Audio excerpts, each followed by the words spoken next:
var. Her skal de feste på den eksklusive Hula Hula Beach Club, der er kendt for sine fantastiske DJ's og sin unikke placering helt ned til vandet. Welcome to Hula Hula Beach Bar. We're really glad to have you here. Thank you. I'm Tinka, a manager. Tinka. Manageren på Hula Hula Bar, hun er psykofræk. Hun ser så dejlig ud. So I would like you to join me down in the bar, okay? Because I would like you to make me some good juices or drinks and something, okay? Nice. I heard that you know that very well, so please. Hi, I'm Isabel. Nice to meet you. Hi. So I heard that somebody here would like to have sex on the beach.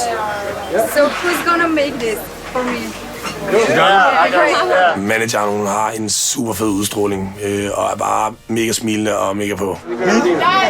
If you can come, okay? Oh, man. I'm sure that you noticed that here is something not okay. You see those glasses there? Yeah. Can you please take them and bring it here? Take them to classes out there? This table. Okay, thank you. Great job. Det var ikke lige det, Jannik havde forestillet sig. Hey, you got an empty glass or a subordinate? Det er super nederen, at jeg får afbrudt chancen. Jeg havde troet, at jeg skulle stå og mixe lækre drinks og blinke lidt til nogle damer. Jeg ville meget hellere stå i baren og være afbrudt. I got the best job in the world, man. Where's the opener? Jeg er helt vildt glad for, at jeg skal stå i baren og ikke skal rundt og tørre og bore af, ligesom Jannik. Det er meget hyggeligt, at han kan gå og tale med en masse mennesker, men det er da federe at lave nogle cool drinks. Tilbage på Hula Hula. So guys, how did you like to work here? How it was? Can I get a job? So it's not so hard? People are so nice. Manager. Great. And I'm glad that you enjoy this. So now it's a time for after beach party and to enjoy this. Okay?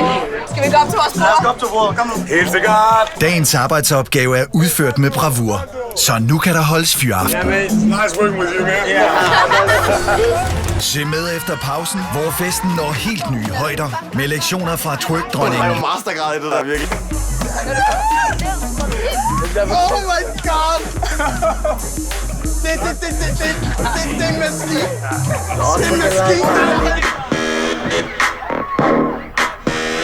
Twerking like Miley. Start twerking like Miley. Go. Everybody in this club looking at you. På et tidspunkt står Louise på hovedet, og jeg har aldrig nogensinde set en røv twerk på den måde.